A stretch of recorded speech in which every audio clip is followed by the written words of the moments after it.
A Reckoning in Charlottesville. By Joel Gunter, BBC News, in Charlottesville, Virginia. In the middle of Emancipation Park in Charlottesville on Saturday, two young women, one white and one black, took each other's hands and held them tightly, and with their other hands they gripped the steel barrier in front of them. A few feet away, a young white man with a buzzed haircut and sunglasses leaned towards them over a facing barrier. "You'll be on the first FG boat home," he screamed at the black woman, before turning to the white woman, "and as for you, you're going straight to hell," he said. Then he gave a Nazi salute. For the third time in a few months, white nationalists had descended on the small, liberal city of Charlottesville in the old Confederate capital of Virginia, to protest against the planned removal of a statue of Confederate General Robert E. Lee. This time they came under the banner of the so-called alt-right, for a rally they called Unite the Right. They were a motley crew of militia, racists, and neo-Nazis, and some who said they simply wanted to defend their Southern history. They gathered early in the morning at Emancipation Park, formerly Lee Park, where the statue sits. Some dressed in full tactical gear and openly carrying rifles. Others wore black shirts, helmets, and boots.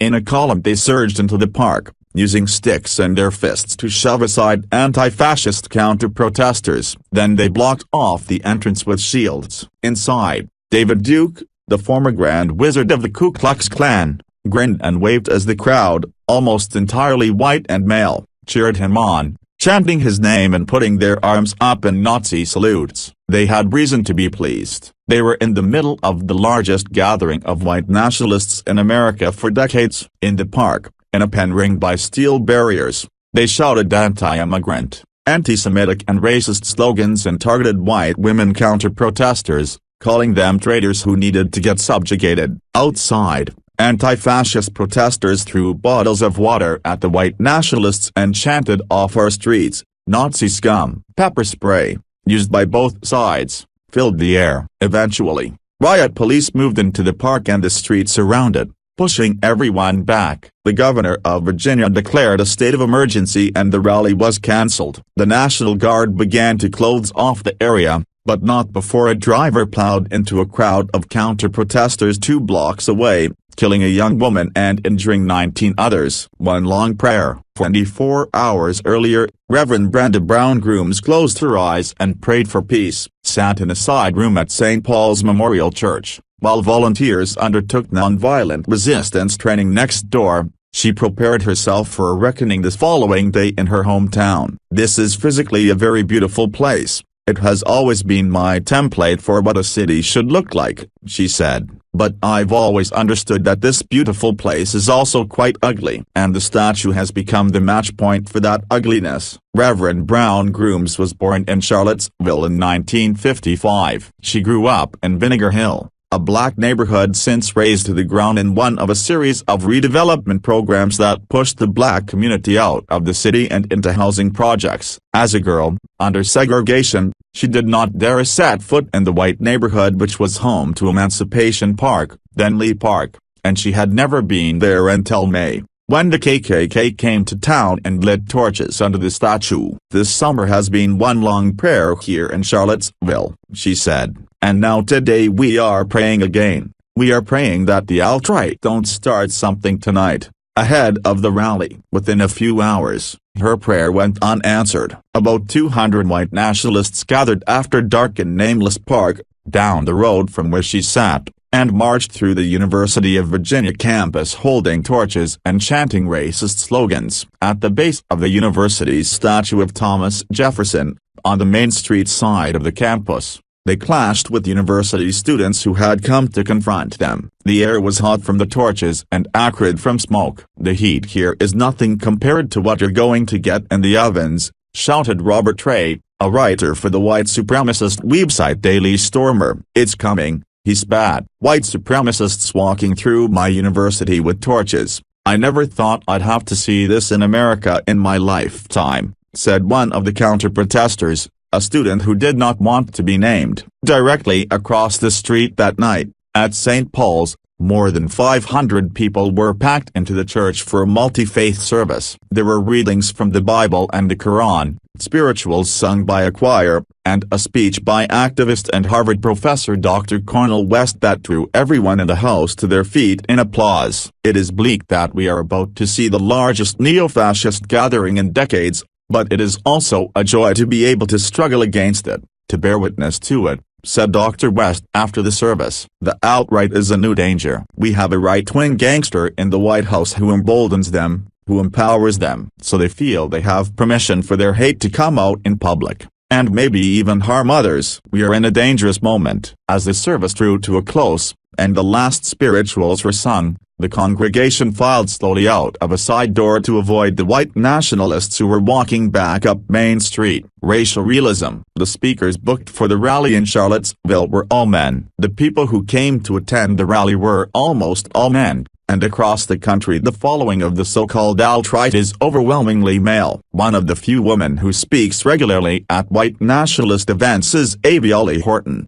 a 20-year-old from Georgia who is editor of the Revolutionary Conservative, an online, right-wing newspaper with a mission to defend Western civilization. The members of the New Right are being unfairly branded as Nazis and fascists, she said in Charlottesville ahead of the rally. We stand in confidence in our convictions, irrespective of what others think of that, and I absolutely believe that we have been misrepresented. The three women from the Revolutionary Conservative who flew into the city preach what they call racial realism, which they say is not racism. It's natural for people to want to be with their own kind, and to look to their own interests, said Doris McCoy, another member of staff from the paper, who flew in from California. We're going to care about our interests first. Black people are going to care about their interests first, and even moving outside of race into things like LGBT, they're going to care about their interests first, and that is not bad. It doesn't have to be demonized. According to the Southern Poverty Law Center,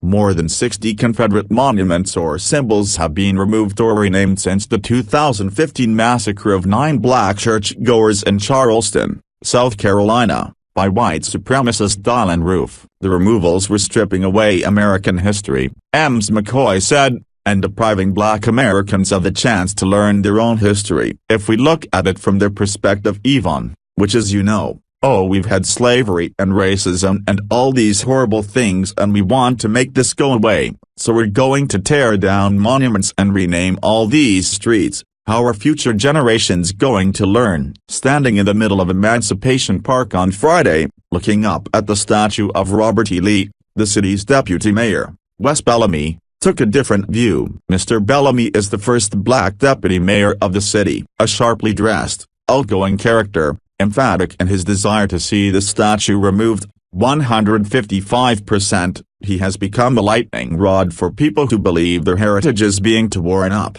I get hate mail and death threats every day. I've been told I will be hung from this statue. I've been told I will be hung from the trees in this park, he said. But that lets you know what you're doing is right. How can you have a 28-foot statue to a man who, if he were alive today, I would not be allowed to look in the eye? Who, if he were walking down the street, would make me walk off the sidewalk? How can we have that statue here, if we are to be an equitable city? Mr. Brown stopped in the park to speak to residents, who congratulated him on passing his doctorate that day, and to local police officers, some of whom he knew by name. Then he headed off, under strict instructions from police, as the white nationalists came into town, to keep his whereabouts on Saturday a secret. A reckoning in Charlottesville. As the National Guard closed down the streets around Emancipation Park on Saturday evening, the protesters dissipated into smaller skirmishes nearby. Darrell Vaughn, 24, who came from Newcastle, Virginia to join the white nationalists, got caught alone, surrounded by anti-fascist protesters who beat him, kicking him in the face and chest as he lay on the ground. Bloodied, he retreated to a side street. They've come here to take my history away, to make my history look bad, he said. Black Lives Matter. That's bullshit to me. Several hundred white nationalists moved north and gathered in McIntyre Park, but soon they left, marching back along the highway to their cars, while passing drivers honked in support or hurled abuse at them. Slowly the chaos and violence of earlier gave way to reflection and to tragedy. A 32-year-old woman had been killed, run over by a man who plowed into peaceful counter-protesters on the street near Emancipation Park, and who was later arrested and charged with murder. In a separate incident, 2 state police employees died when their helicopter, which had hovered over downtown Charlottesville for most of the day observing the rally, crashed. Condolences to the family of the young woman killed today, and best regards to all of those injured, in Charlottesville, Virginia. So sad, the president tweeted. It was left to Terry McAuliffe, the governor of Virginia, to condemn the white nationalists that poured into the city from around the country. Go home, he said at a press conference. There is no place for you here. 3 years ago, Charlottesville was named America's happiest city by the U.S. National Bureau of Economic Research. Joytown, USA, the media called it, but spirits were low around Joytown on Saturday. I wonder if Charlottesville will ever be the same after this, Henry McHenry, 63, a 30-year resident, said dejectedly. We must get past this state of us against them. Late on Saturday night, after a day that began with the dawn service at 6 o'clock, Reverend Brown Grooms tried to reckon with what she had seen on the streets of her city that day. I come from a people who were enslaved, and if you are going to make it through that misery, there has to be a spirit which allows you to see past what your eyes see in front of you and what your ears hear, and to understand how hope forms in your heart, she said. As our people used to say, trouble don't last always. It might last all of my lifetime, but not always.